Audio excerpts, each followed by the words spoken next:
Part 3. Every 5,000, 4,000, something like that. Also in the transmission pan, there's a big magnet. Because inside the transmission you have, your bands and your gears, and you've got metal that's designed to mesh together, and it's dense, hard metal designed to mesh together, but moving at high speeds on a constant basis, you will get shavings. And this magnet is designed to collect those shavings to keep them from circulating in the tranny fluid and damaging your transmission. And ever so slightly, a little bit, especially for a well-worn transmission, is normal. A lot is bad. Now, I haven't dropped the pan yet because I can't afford right now to go get the fluid in the filter.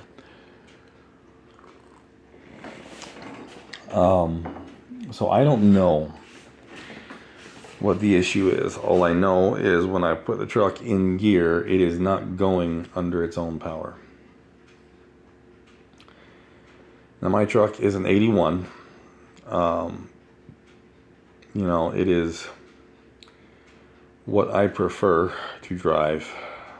At least that era, if not older. And through my experience, I firmly feel that an old vehicle is much better than a new vehicle. Modern vehicles are impossible to work on. You just about have to have a team of NASA scientists to work on these damn things.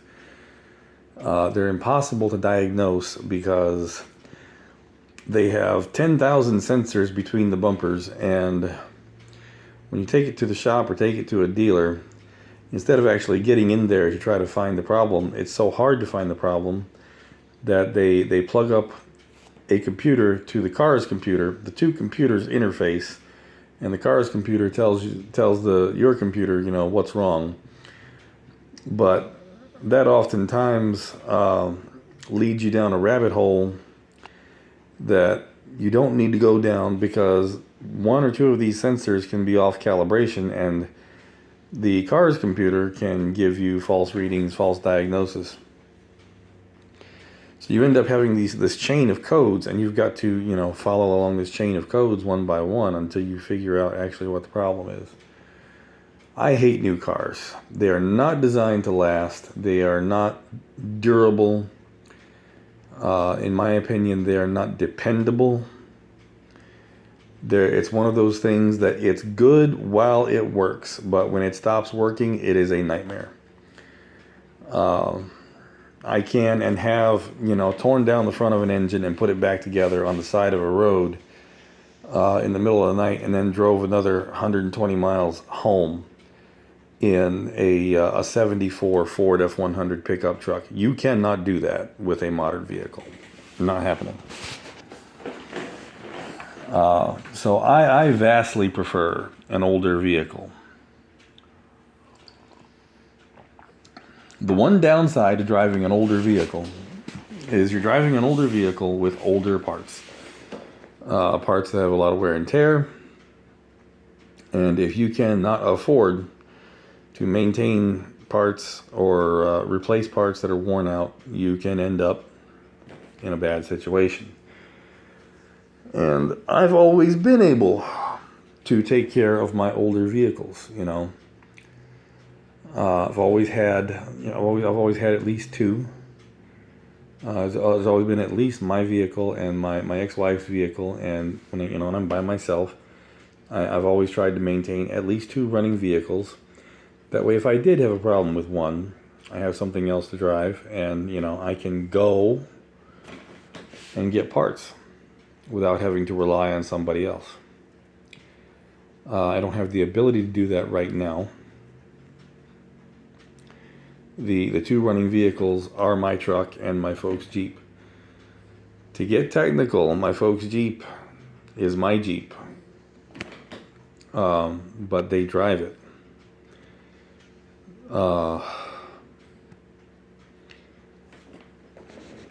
We haven't ever had the opportunity to put it in their name, so it's legally mine. I pay the insurance, and they drive it.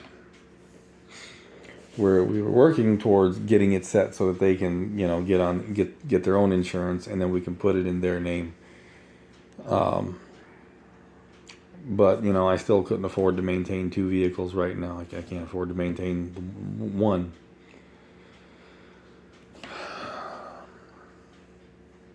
So that lends more direct need to having to get this 87 Jeep done.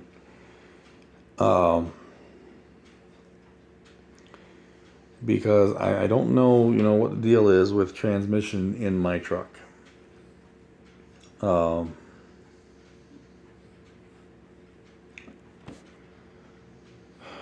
That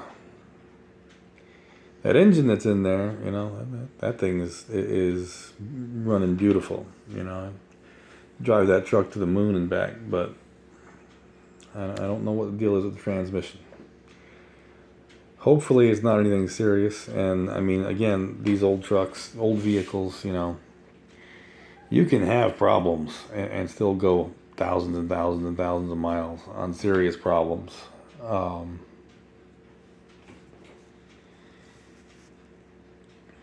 I worked with a guy years ago, and he had a 78 F-150.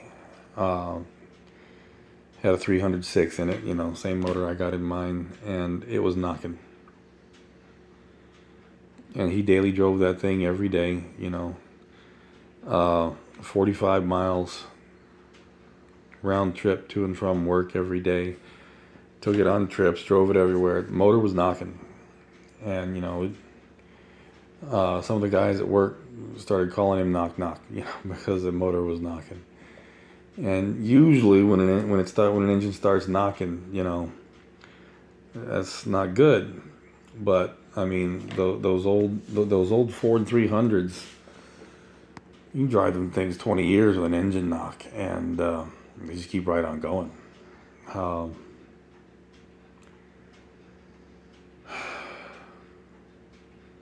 But it's nice to at least, when there is a potential problem, be able to fix it or replace it. And I can't do either right now.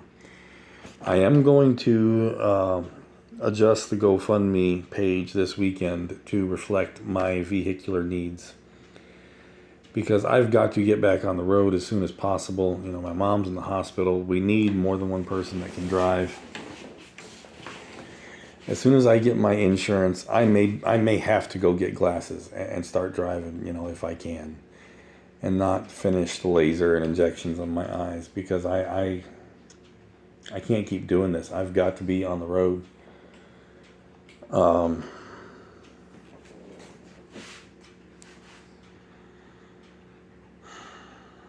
Speaking of the GoFundMe, it's there.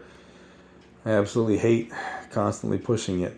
But that is what my channel is for, is to gather support for the GoFundMe. And unfortunately, I keep finding myself in these positions where I constantly need help, I wish I had another way, but right now I don't. So if you can and would like to donate, it's there, and I would be so very grateful. But if you can't, or you don't want to donate, I understand, and that's okay.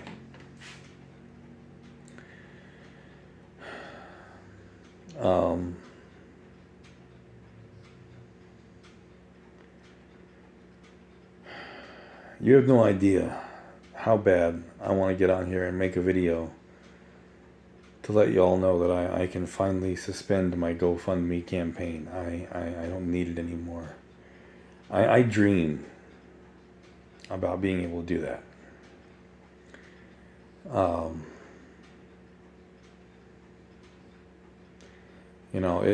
It borders on almost a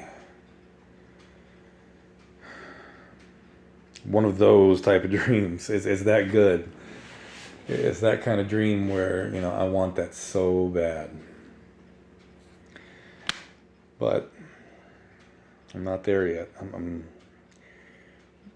working my ass off to try to get to where I can go back to work, and this insurance thing happened, and it may be another 45 days before I get my insurance back. I'm very likely going to get my dual complete back, but they have 45 days from this last Tuesday to approve it. And I reapplied in early July when I first found out that they cut me. And they took 45 days to deny me. Reapplied again with the updated knowledge of the guy that's helping me out. And I'm probably going to get it now, but now they're probably going to take 45 days to approve me. So that's been, it's going to have been over 3 months that I'm not able to go to the doctor, that I'm not able to continue with my treatments. I'm not able to,